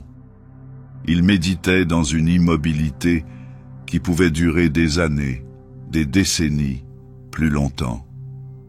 Sa chair changeait, non par mutation, mais par une dévotion affinée jusqu'à la transcendance. Sa peau ne portait pas de moquerie grotesque, mais seulement des écritures, gravées profondément par des forces invisibles. Sa voix, qui était autrefois une tempête de sermons, s'est calmée. Non pas parce qu'il n'avait plus rien à dire, mais parce que les dieux n'ont plus besoin de mots. Chez les porteurs de parole, son absence est devenue une doctrine. Ils l'ont appelée son ascension. Ils ne la remettaient pas en question. Ils étudiaient ses écrits, non pas comme de l'histoire, mais comme des prophéties. Ces sermons devinrent des mantras, récités à voix basse lors des batailles et des rituels. Leurs armures portaient ces vers, leurs lames étaient gravées de ces serments. Il n'est plus général. Il était devenu une présence. Certains parmi les légions traîtresses le rejetèrent. Un fantôme s'accrochant à de vieilles croyances, un prophète consumé par son propre mythe. Mais d'autres l'écoutaient. Des sorciers en quête de faveur empruntèrent les chemins d'ombre qu'il avait jadis foulés. Les princes démons, anciens et fiers, invoquaient son nom avant de se lancer dans de nouvelles conquêtes. Même les mortels, perdus dans les marées de la folie engendrée par la distorsion, l'appelaient comme s'il était un pont entre les royaumes. Pour l'impérium, il avait disparu. Pas de rapport, pas de bataille, aucune observation. Son nom s'effaça des annales stratégiques, remplacé par des menaces plus immédiates, les fléaux de Mortarion, les croisades d'Abaddon, les ambitions dispersées de ceux qui cherchaient encore la victoire dans le feu et le sang. Mais dans la chaîne, là où la mémoire respire et où l'avenir s'enroule en arrière, Lorgar se fit plus bruyant que jamais. Il parlait à travers des visions, par des blasphèmes gravés sur les murs de vaisseaux abandonnés, par des rêves qui infectaient même ceux qui n'avaient pas de psyker chacun d'entre eux étant un fragment d'un sermon jamais vraiment terminé. Il n'a pas commandé, il a influencé, il n'a pas conquis, il a converti. On raconte que sur un monde mort, près du bord de l'œil, où aucune vie ne s'est manifestée depuis des millénaires, il existe une cathédrale faite de cris fossilisés. Elle n'a pas de porte, pas d'autel, seulement des bancs sans fin, face à une chair où rien ne se tient, sauf l'empreinte de pieds encore chauds. L'Imperium ne connaît pas cet endroit, mais le chaos se souvient. Pour Lorgar, la divinité n'a jamais été une question de transformation de la forme, c'était une transformation de l'objectif. Il ne s'est pas élevé avec une couronne de cornes ou un manteau d'ailes. Il est devenu un conduit, une pensée qui se répercute dans l'espace sans être liée à la chair. Dans un monde où la croyance façonne la réalité, sa croyance est devenue une arme. Et il coupe encore. Là où d'autres se déchaînent, Lorgar attend. Il observe, chuchote, préparant non pas une bataille, mais une révélation. Une révélation qui, lorsqu'elle arrivera, ne sera pas accompagnée de feu, mais par la compréhension. Une clarté terrible et contraignante. Il ne marche donc pas. Il ne rugit pas. Il prie, et les dieux écoutent. Il ne s'est pas volatilisé au cours d'une bataille, ni n'est tombé sous les coups d'une lame ou d'un démon. Leman Russ, le roi loup de Fenris, a simplement choisi de partir. Il n'y eut pas de proclamation à l'Imperium. Aucun ordre final envoyé depuis les sommets d'Assaheim ou gravé sur les pierres runiques qui marquaient son trône. Il n'y avait que les mots qu'il avait adressés à ses fils, cryptés, à moitié grommelés sous un ciel parsemé de nuages d'orage. Une ultime bataille, un destin qui dépasse l'entendement. La promesse qu'il reviendrait quand la fin commencerait. Puis il a disparu. Il a emmené avec lui les meilleurs de sa famille, les plus loyaux, les plus sauvages, les plus silencieux. Ils le suivaient sans hésitation, non pas parce qu'ils comprenaient, mais parce qu'ils avaient confiance. Remettre en question le roi des loups, c'était renier ce qui faisait d'eux des loups. Aucune flotte n'a annoncé leur départ. Aucun héros ne chanta leur passage. Seules de longues traînées de feu dans le ciel fenrisien marquaient leur ascension, telles des comètes lancées dans le vide, s'élançant vers une fin inconnue.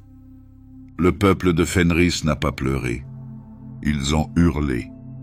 Et ce hurlement n'était pas du chagrin, mais un vœu, un appel aux étoiles, aux ténèbres qui les séparent, aux dieux qui pourraient les écouter. Où qu'ils soient allés, leur roi restait le leur. Même absent, il dirigeait. Les Space Wolves continuèrent, féroces et imperturbables. Ils se battaient sur tous les fronts, leur saga s'amplifiait, s'allongeait. Mais derrière chaque triomphe, derrière chaque fête et chaque chant, se cachait l'absence du regard de l'Allfather. Chaque seigneur loup régnait à sa place, mais aucun ne prenait la sienne.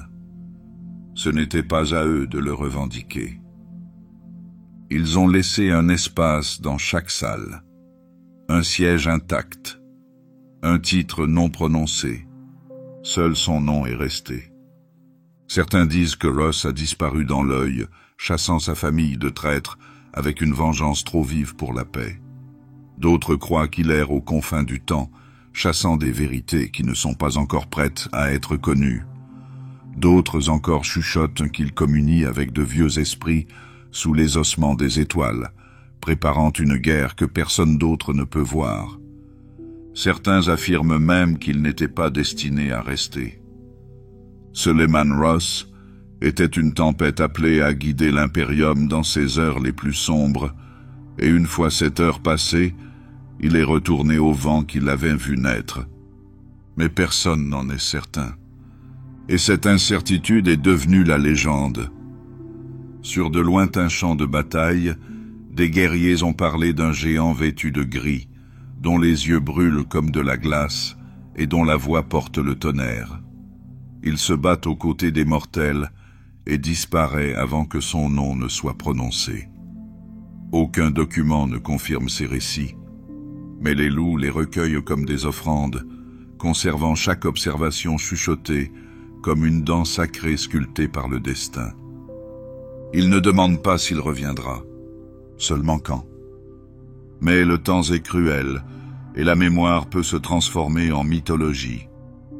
En dehors de Fenris, la galaxie n'attend plus. L'administratum enregistre la disparition de Leman Russ. L'Inquisition se demande si son retour serait utile ou nuisible. L'Ecclésiarchie parle de sa sauvagerie comme d'un défaut à honorer, mais à ne pas reproduire. Même Guilliman, rétabli dans sa chair et son fardeau, s'interroge. Il connaissait Russ moins que les autres. Il respectait sa force, craignait son imprévisibilité. Maintenant, il se demande si le Seigneur Loup n'est pas parti parce qu'il ne pouvait plus servir un impérium qui changeait selon des voies qu'il ne suivait pas. Ou pire, parce qu'il a vu où il allait. Certains craignent son retour. Ils imaginent un Russ qui découvre un impérium si éloigné de ce que l'empereur avait imaginé que même lui ne peut le supporter. Que sa fureur, une fois dépensée contre les traîtres, pourrait se retourner vers l'intérieur.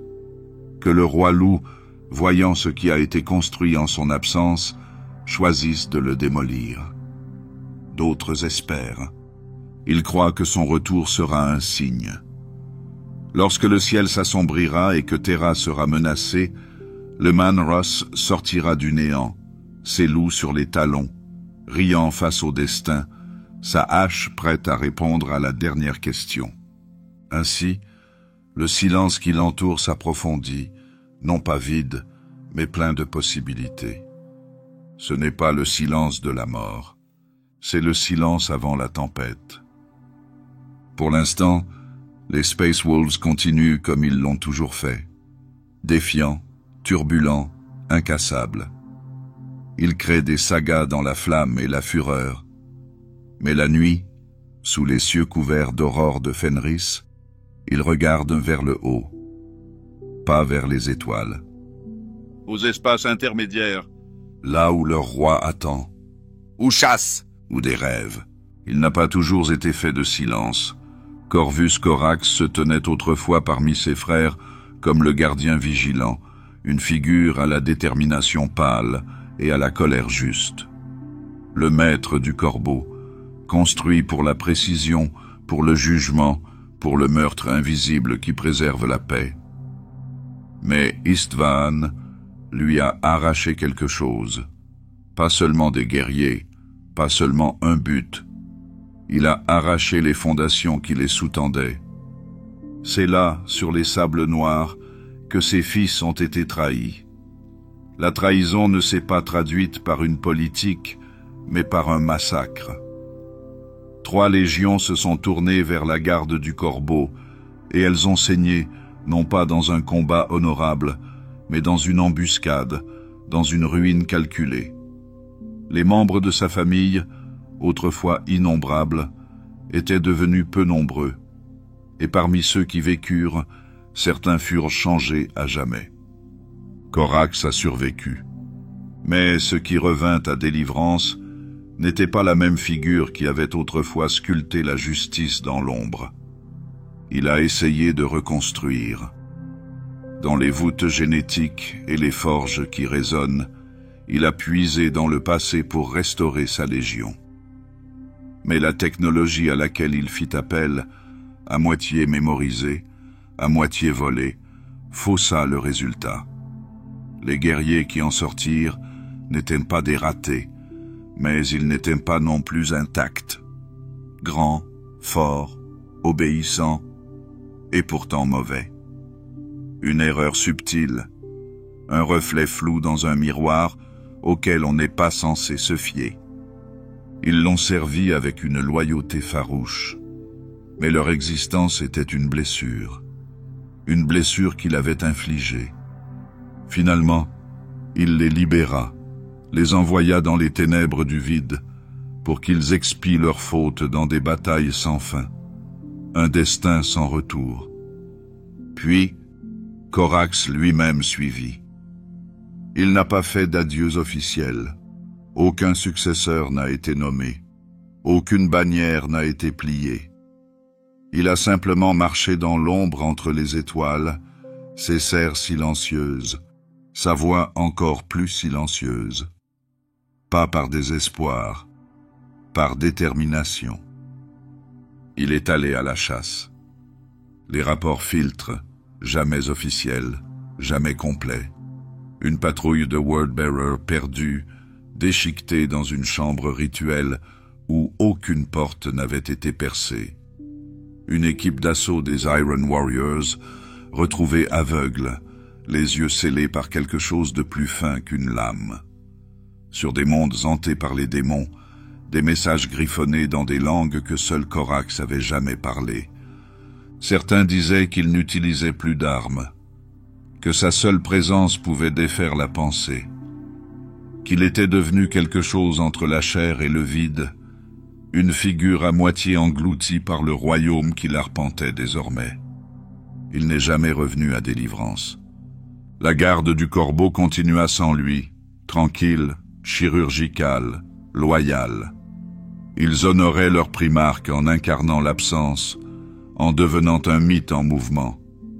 Ils ne prononçaient pas son nom avec désinvolture. Le faire, c'était convoquer une mémoire trop vive, trop inachevée. Corax n'était pas mort. Il n'avait pas échoué. Il avait simplement franchi le pas. La chaîne, dit-on, ne dévore pas toujours. Parfois, elle absorbe. Et dans cette absorption, la transformation se produit. Corax n'a jamais été destiné à régner. Il était né pour juger, pour corriger les déséquilibres, pour frapper d'en haut et disparaître avant que le monde ne sache qu'il a saigné. Dans l'œil, il a trouvé le champ de bataille parfait, un champ sans fin, sans pitié, où la vengeance n'est jamais en retard. Mais la vengeance n'est pas un but, et plus longtemps on chasse dans la folie, plus la folie prend forme en retour.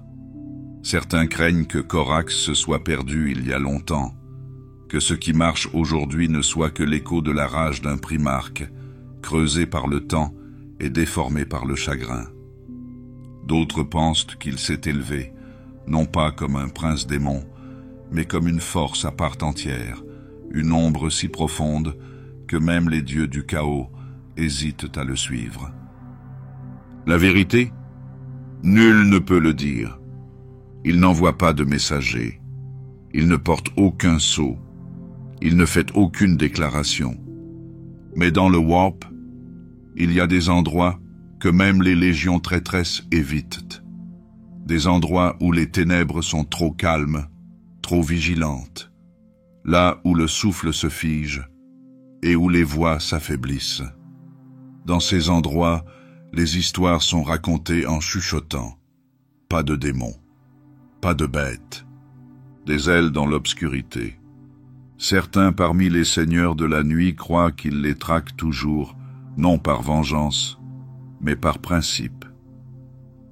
Que chaque âme de traître est inscrite dans son registre et que, le moment venu, il les retrouvera, un par un, lentement, pas avec le feu, pas par le chant, mais avec le silence du jugement.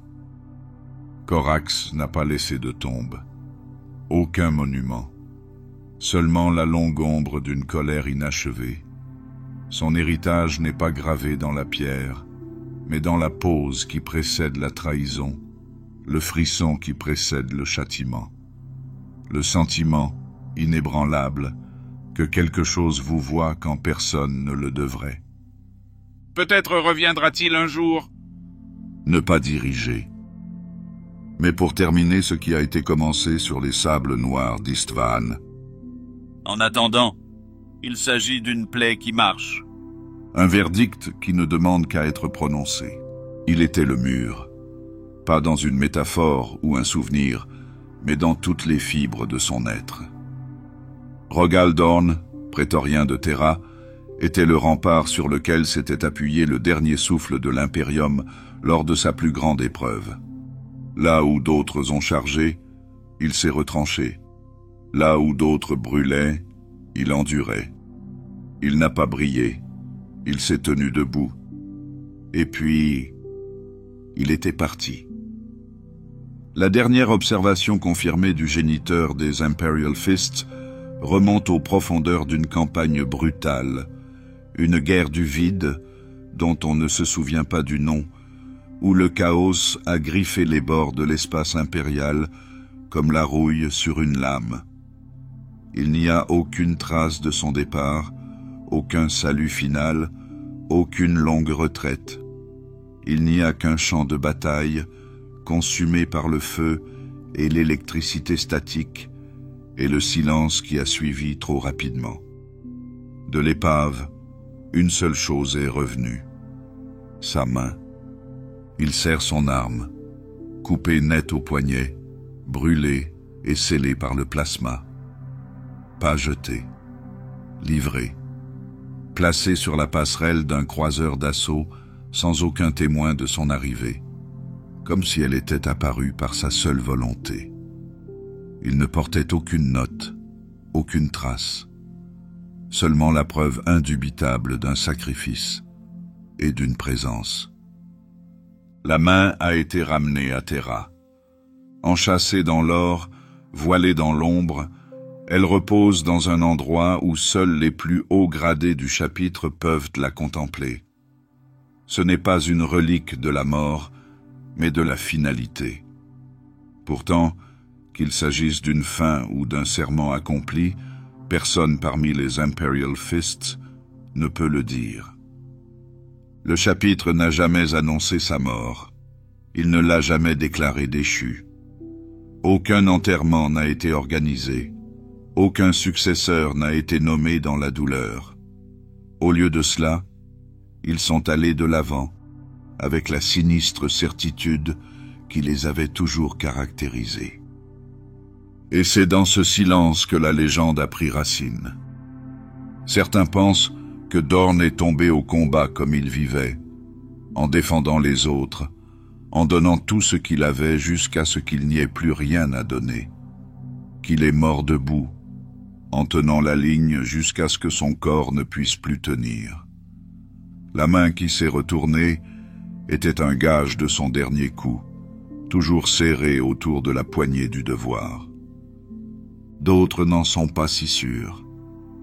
Des histoires discrètes et non confirmées font état d'un guerrier correspondant à sa description, aperçu dans les profondeurs du Segmentum Obscurus, se déplaçant seul dans les forteresses détruites autrefois tenues par les légions traîtresses. Sa présence n'a jamais été annoncée. Son but est inconnu. Ceux qui parlent de lui le font avec prudence, avec une révérence teintée d'incertitude. La vérité reste scellée dans le silence. Les Imperial Fists ne demandent jamais rien. Ils ne pleurent pas leur primarque avec des larmes ou des contes. Ils l'honorent par leurs actions, leurs forteresses, leurs serments inflexibles, la perfection de leur technique de siège.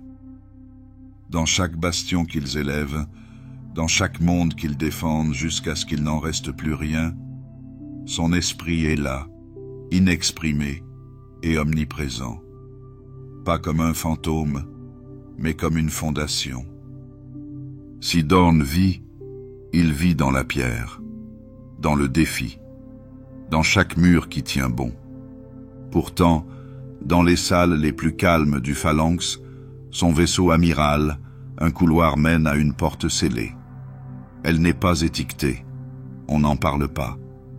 Seule une poignée d'âmes a emprunté ce chemin, et moins encore se sont tenus devant ce qui se trouve au-delà. Ce qu'elles y voient n'est pas connu, mais ceux qui en sortent sont changés, pas brisés, pas renouvelés, mais résolus. Quoi qu'il y ait derrière cette porte, elle renferme un souvenir que les mots ne peuvent contenir. Pour l'Imperium, Dorn est devenu à la fois un symbole et une absence. Son nom est murmuré dans les liturgies, son visage est gravé sur les contreforts des citadelles. Il est invoqué lorsque les lignes ne doivent pas se briser, lorsque la défaite n'est pas une option, lorsque chaque frère doit tenir malgré le prix à payer. Il n'a pas besoin d'être présent pour que sa volonté façonne le champ de bataille. C'était peut-être son dernier cadeau. Pas un adieu, pas un héritage de feu, mais une leçon. Un mur n'est pas plus solide lorsqu'il résiste, mais lorsqu'il endure ce à quoi il ne peut résister. Protéger, ce n'est pas mettre à l'abri du danger, c'est se tenir debout pour que d'autres puissent tomber derrière soi en toute sécurité. Pourtant, il y a ceux qui attendent. Les Templiers noirs, descendants de son sang, parlent de la dernière croisade, la bataille à venir, la guerre crépusculaire pour laquelle Dorn peut revenir, armé de la pureté de l'objectif final. D'autres se moquent. Ils disent que la main est une preuve suffisante, qu'il n'y a pas de retour possible après un tel silence. Mais les poings ne renient jamais. Ils continuent tout simplement. Brique par brique, coup par coup, construire, se défendre, durer. Et lorsqu'ils se dressent sur les murs qu'ils ont élevés, lorsqu'ils s'opposent à la marée et refusent de tomber, ils le font avec un nom qui n'est pas prononcé sur leurs lèvres, mais qui est gravé dans leur être même. Il ne peut plus parler. Mais sa voix n'a jamais été nécessaire. Pas quand son silence perdure.